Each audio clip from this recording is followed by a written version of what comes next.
Life goes on and on and on and on and on and on and on and on. On and on and on and on and on and on and on and on. On and on and on and on and on and on and on and on. On and on and on and on and on and on and on and on. Babe, you best believe it, I'ma rip you up to pieces. I'm a lover, not a fighter, but I light this place on fire.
Peraturan perundang-undangan adalah peraturan tertulis yang dibentuk oleh lembaga negara atau pejabat yang berwenang dan mengikat secara umum dalam mewujudkan kebijakan pembangunan hukum nasional, khususnya peraturan perundang-undangan, dan mewujudkan tertib pembentukan peraturan perundang-undangan dengan memperhatikan asas hukum dan hierarki peraturan perundang-undangan telah diundangkan di Undang-Undang Nomor 10 Tahun 2004 tentang pembentukan peraturan perundang-undangan. Pembentuk undang-undang yang bermoral akan menghasilkan suatu undang-undang yang tidak saja memberikan kepastian hukum, tetapi undang-undang yang dapat memberikan rasa keadilan dan kesejahteraan bagi masyarakat. Namun, dalam perkembangannya, dirasakan terdapat beberapa kelemahan dari undang-undang tersebut. Berdasarkan hal-hal tersebut, maka perlu dilakukan perubahan terhadap beberapa ketentuan dari Undang-Undang Nomor 10 Tahun 2004 agar dapat mengatasi berbagai kelemahan tersebut dan untuk merespon berbagai perkembangan dalam kehidupan kenegaraan dan pemerintahan, serta dinamika yang terjadi di masyarakat, dan lain sebagainya. Pembentukan undang-undang yang bermoral akan menghasilkan suatu undang-undang yang tidak saja memberikan kepastian hukum, tetapi undang-undang yang dapat memberikan rasa keadilan dan kesejahteraan bagi masyarakat. Undang-undang yang baik dan bermutu adalah undang-undang yang merupakan jiwa dari kebutuhan dan kepentingan seluruh masyarakat. Undang-undang merupakan pekerjaan yang sulit, karena suatu undang-undang harus mampu menjawab berbagai masalah yang rumit di dalam masyarakat. Karakteristik dari pembentukan undang-undang mempunyai pengaruh signifikan terhadap substansi suatu undang-undang. Oleh karena itu, kajian-kajian terhadap aspek moral dalam pembentuk suatu undang-undang merupakan hal yang penting dan sangat menarik untuk dijadikan sebagai fokus studi atau penelitian dalam hukum. Menurut Jimli Sidik, yang menjadi landasan keberlakuan bagi undang-undang terdiri atas: yang pertama, landasan filosofis.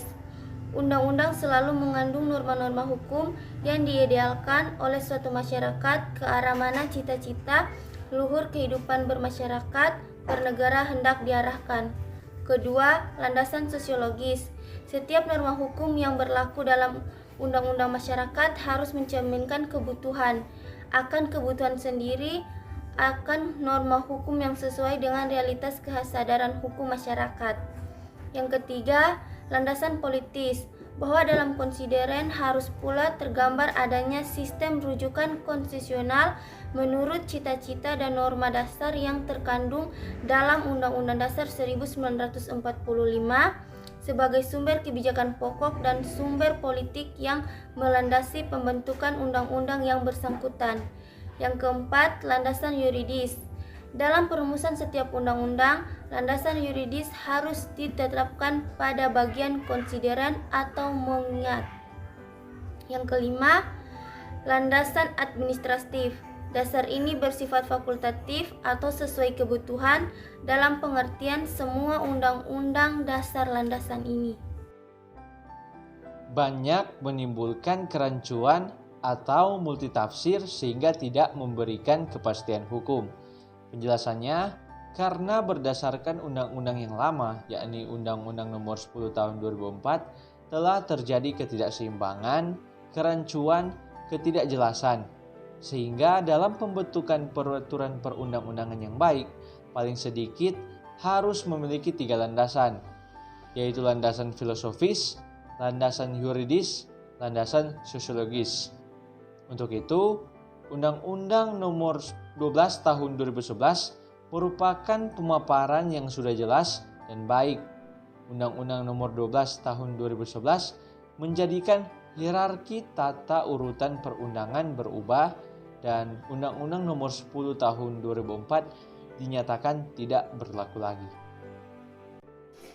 Teknik penulisan rumusan banyak yang tidak konsisten. Penjelasan jenis hierarki peraturan perundang-undangan yang terdapat dalam Pasal 7 Ayat 1 Undang-Undang Nomor 10 Tahun 2004, yaitu masuknya kembali TAP MPR, Perda yang memiliki tingkatan antara peraturan daerah provinsi dan peraturan daerah kabupaten kota, yang pada undang-undang sebelumnya adalah sejajar, serta yang terakhir dihapuskannya peraturan desa dari peraturan perundang-undangan di Indonesia, yang sebelumnya peraturan desa tercantum dalam Pasal 7 Ayat 1 sebagai bagian dari hierarki peraturan perundang-undangan. Secara hierarki, maka secara tidak langsung terkait dengan persoalan regulasi dan implementasi otonomi daerah, kedudukan dan kekuatan hukum dari peraturan yang dibentuk oleh lembaga-lembaga atau instansi diakui keberadaannya, dan kemudian kekuatan hukum yang mengikat sepanjang diperintahkan oleh pemerintah perundang-undangan yang lebih tinggi atau dibentuk berdasarkan kewenangan. Yang ketiga, terdapat beberapa peraturan yang perlu diatur sesuai dengan perkembangan suatu kebutuhan hukum dalam pembentukan Perpu. Penjelasan dalam Undang-Undang Nomor 10 Tahun 2004 tentang pembentukan peraturan perundang-undangan yang masih terdapat kekurangan dan belum dapat menampung perkembangan kebutuhan masyarakat mengenai aturan pembentukan peraturan perundang-undangan yang baik sehingga perlu diganti. Ya, kesimpulan. Yang pertama, pembentukan undang-undang yang bermodal akan menghasilkan sesuatu undang-undang yang tidak saja memberikan kepastian rasa keadilan dan kesejahteraan bagi masyarakat. Yang kedua, suara hal yang diingat sangat penting dan menentukan adalah mental dan moral dari pembentukan undang-undang.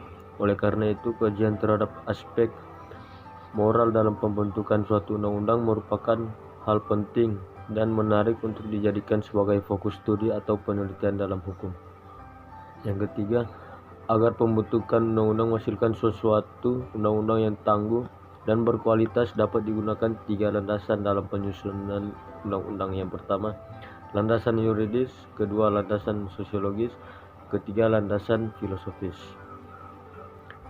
Yang ketiga, ada beberapa hal dan ketentuan merupakan suatu hal yang dianggap rancu karena dalam hierarki dan atau susunan peraturan undang-undangan yang lama, kedudukan dari Perpres dipertanyakan sehingga perlu diperhatikan bahwasannya ketentuan dari pasal 4 ayat 1 Undang-Undang 1945 yang secara eksplisit tertuang bahwa Presiden tidak menutup kemungkinan untuk mengeluarkan suatu regulasi. Dengan kata lain, Perpres tentunya diwajibkan pula untuk hak Presiden sebagai seorang pemegang kekuasaan.